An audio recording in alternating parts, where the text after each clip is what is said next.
beyond grateful for each and every one of you. Thank you so much.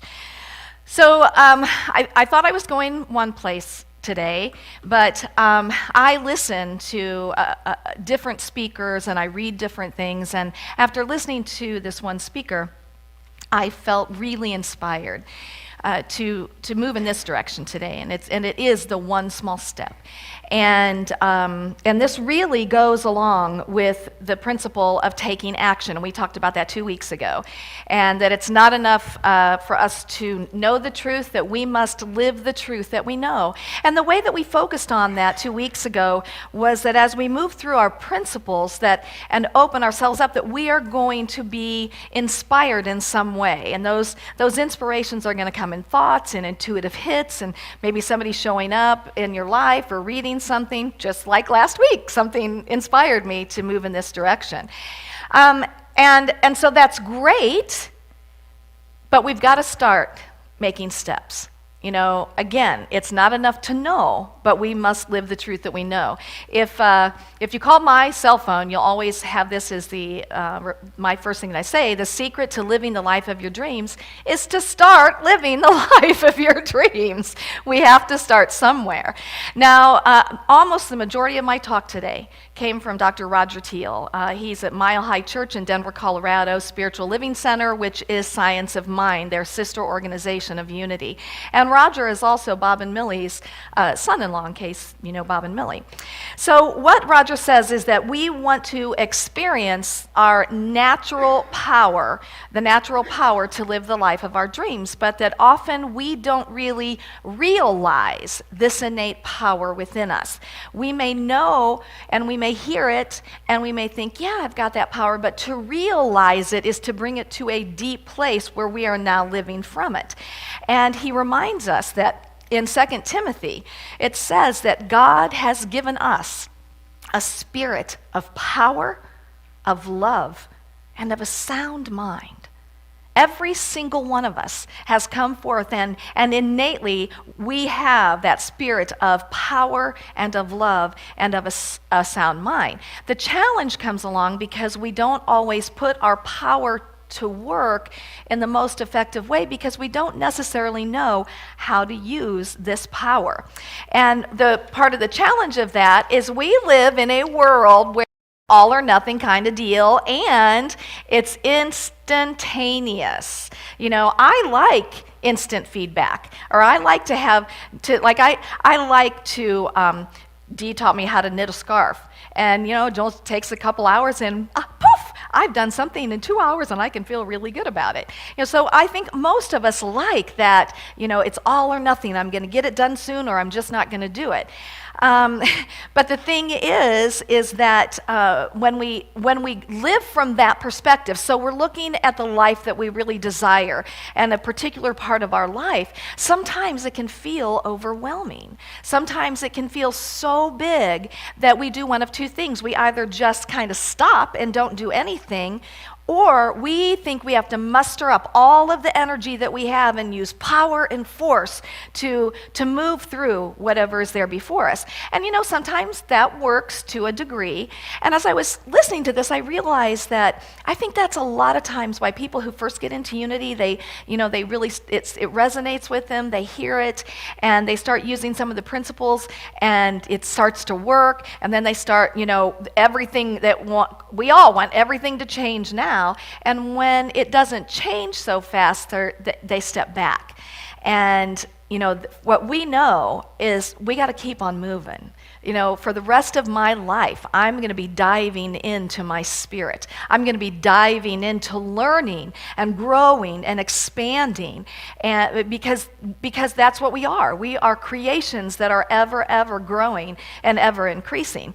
But what happens is when we don't see that change happening, then we begin to have a sense of futility in that. And despite you know, all the force that we've mustered, it doesn't necessarily change in the way we would like it to change. And then we begin to think, maybe I really don't have it. Maybe I really don't have that power. Maybe it's just la-la land here. But what if it's a different thing? What if we just don't know how to effectively use the power that is innately within us? And so what I'm going to share with you, for me, it just inspired me so much to really recognize, oh, I've probably not been using my power in the most effective way.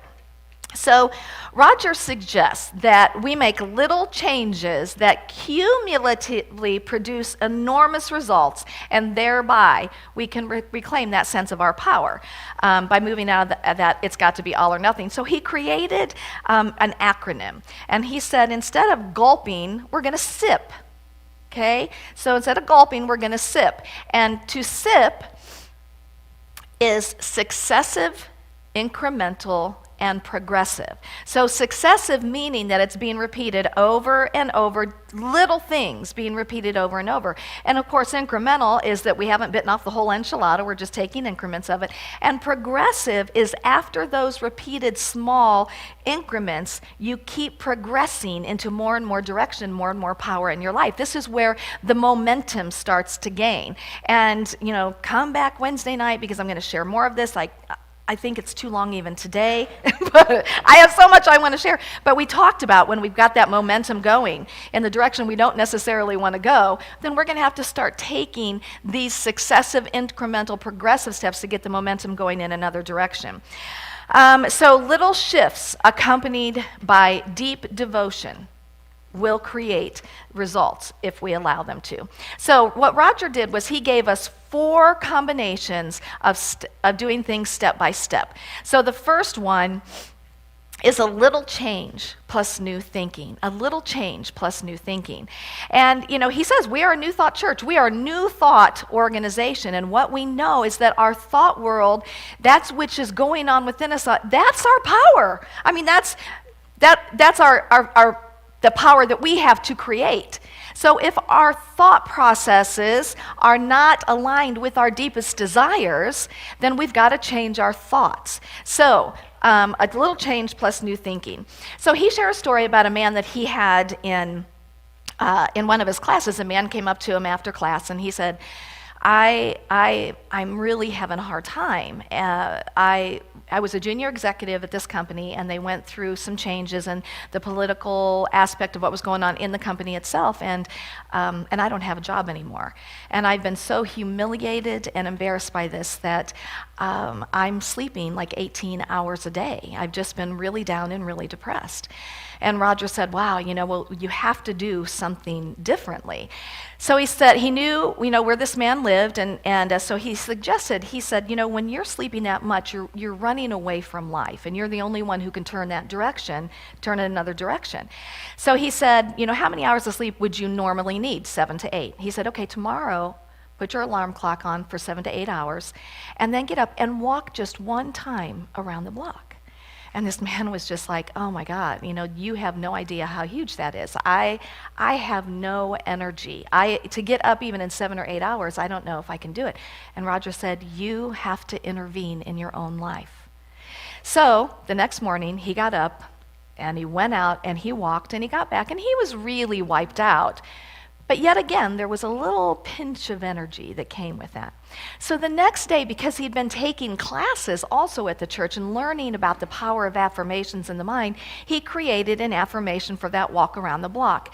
And the affirmation that he created is, I release the past and embrace a great future.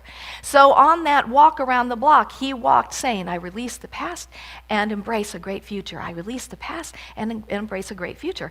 And he found that he was more energized at the end of that walk. So he started to go 2 times around. So he made a new affirmation for the second time around.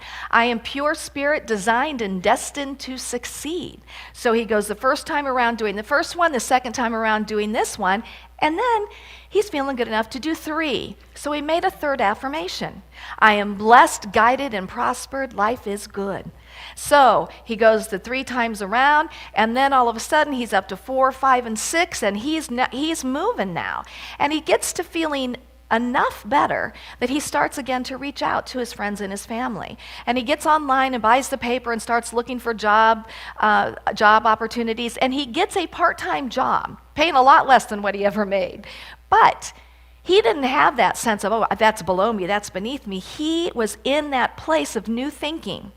And how great is this? This is a step towards what I want. Well, within just 3 months, he got another job actually with a competitor of the company that he was with, making more money than he had made before. And, this was based on a little change and new thinking, a little change and new thinking. So let's say these affirmations together. I release the past and embrace a great future. I am pure spirit, designed and destined to succeed.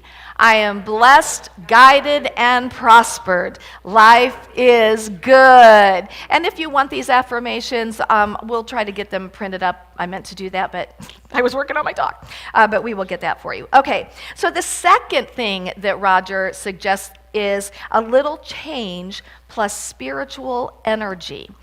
Now, these are stories that he told that he knows about, some that he knew personally. But he said there's a woman who was a secretary of a church, and her claim to fame was that she was addicted to heroin. And through her diving into her spiritual life, prayer, just really opening herself up, she kicked her habit. And part of this for us to remember is that we forget that we're not doing this alone, that we really aren't doing this alone.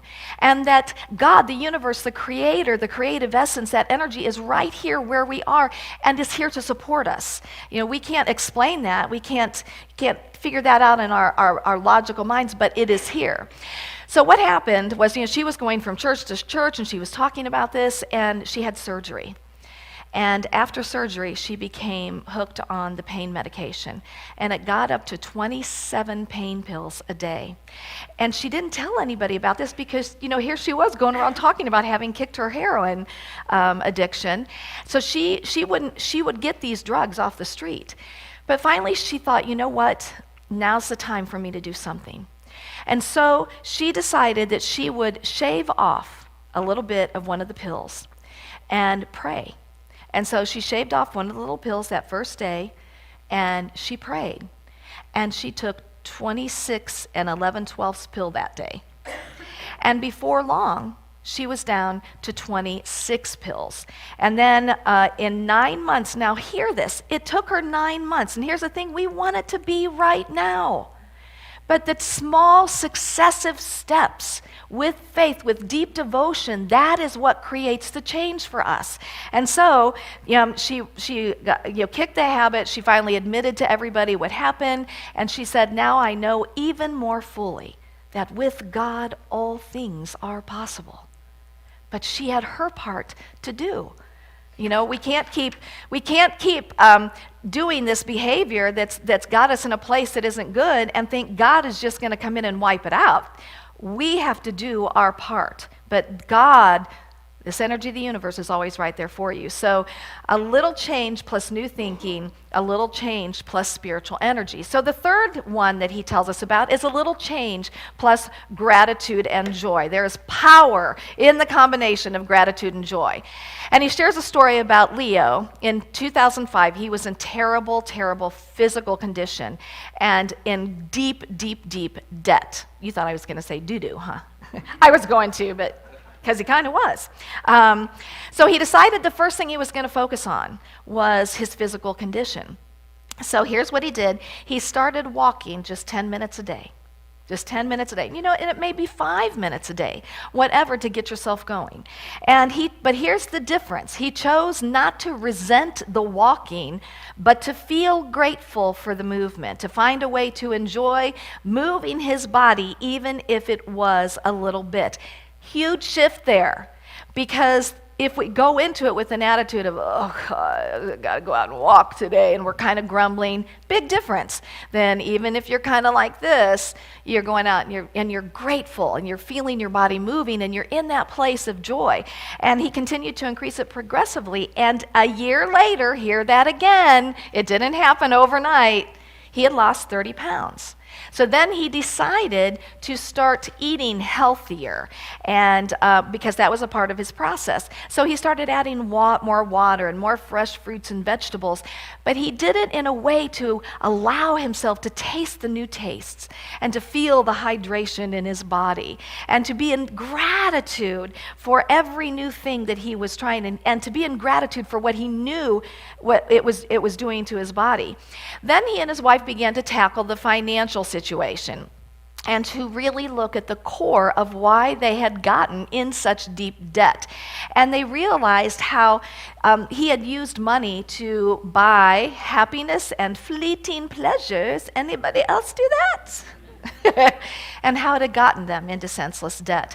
So they started to just really notice the beauty of their lives. They started to appreciate and to be in gratitude and joy for the lives that they had for each other, and they started to recognize that they had a really great marriage. And so they started to look around at all their stuff and realize that that was not truly what made them happy, and so they began to release some of the stuff in their environment. And eventually, they began to release some of their old habits and changing their spending habits, and bit by bit, taking care of this little bill and that little bill, and then getting to the bigger bills, which got the momentum growing. They became totally debt-free in 2 years by 2007. And, the thing about it is they also moved into a giving program where they realized the importance of giving that money into high purposes. I loved that. I loved the wording of that. Giving that money into high purposes, into purposes that are expanding, and doing it in an ever-increasing way. And then, like I said, in 2007, they were debt-free. So all with the energy of making those little changes with a great deal of joy in the moment and gratitude. And maybe that's the formula for you. Maybe that is what you resonate with. Yes, I can do that. I can start making these little changes and be in gratitude and joy for it. So a little change plus new thinking, a little change plus spiritual energy, a little change plus gratitude and joy, and one more, a little change plus connecting and caring. Sometimes we get disillusioned with life. That's when we start to step back from life, and we isolate ourselves and we get out of the flow. But a little change, supportive of a vision of a quality of life for you, opening your heart to life, this will start to reconnect you with people and with life in general. So I love this story, and I actually looked this one up on the internet. But there was a woman who was in her late 60s. She wasn't very old, but she was in a wheelchair. And she wasn't really ever a very happy person. She always kind of secluded herself. She was incredibly wealthy and lived in this old mansion. It was like an 1800s mansion. And she had reached out she didn't have much family left, but she reached out to her nephew, and he could tell from her conversation that she was thinking about committing suicide. So he got there as fast as he could, and they went on a tour of the mansion, and everything was the same as it had been. And he was just starting to feel how stifling this energy was in the space until they got to her greenhouse. And when they got into her greenhouse, she had an incredible green thumb. And she was cultivating African violets and creating all kinds of new African violets. And her whole being just lit up when they went into this room. And he said to her, he got aggravated. And he said, this is so wrong. And she was kind of taken aback, by it. And he said, here's what I suggest that you do. You go to your church and you get the bulletin, and you find the people who are maybe in the hospital, who have maybe lost a loved one. Maybe they just graduated or they're going to get married. But you get all of those great happy things and the sad things, and you put those African violets in a gift pot and have your butler take you to these homes and give them to these people. Well, here's the thing. A light bulb just went on in her. And that's what she began doing. But here's the really cool thing. 10 years later, when she passed away, it made front page news in that Milwaukee newspaper. And I Googled this to see if it was true, and it is. And here's what it said. African violet queen dies, thousands mourn. In 10 years, she went from being a recluse, wanting to give up on life, to making that much of a difference. And her life became so rich because she began, coming from her heart and reaching out and connecting in the ways that were great with her. So today I want to remind you, each and every one of you, that you are a person of power. You are a person of power. And it doesn't matter what your current situation is, nothing will ever change that. You innately have that power and that love and that sound mind. So don't judge these little steps as insignificant. A bunch of little steps with new thinking, spiritual energy, gratitude and joy, connecting and caring. These little steps become a sacred path for us in our lives where truly, life sings its song through us, where truly the Spirit within us animates as it will in the best possible way. So this week I'm going to invite you to think about doing one outward thing and one inward thing. One that is purposeful, one that relates to your vision, to whatever it is, whether you just want to get more healthy and fit, what one thing could you do, and then what inner thing could you be doing with that? If you want to start getting into a better financial situation, what's one step that you could take and one inner thing that you could do with that? There's nothing, my friends, nothing that we cannot be, do, or have when we combine it with Spirit. And I will say here, but what we're going to find out is what we thought we wanted, if it's a material thing out there, it was never about that anyway. It was about the peace of mind, the joy. It was never about that particular thing. But just do one thing this week, okay? One thing, inwardly and outwardly. And then I shared this before, but I love this. Try to make one positive change in your life today, just one little change. Do the same tomorrow, and you won't believe your life in a year. And that is true. And guess what? It's up to you. It's up to you. But the moment that you begin it, as we've shared many times, the universe conspires on your behalf, and you put yourself in that stream and you just flow with it. Aren't you tired of going upstream and going the other way? Really, it wears you out, doesn't it? So we're just going to make little changes one at a time, but it will gain such great momentum in your life that in a year you won't believe your life. Namaste.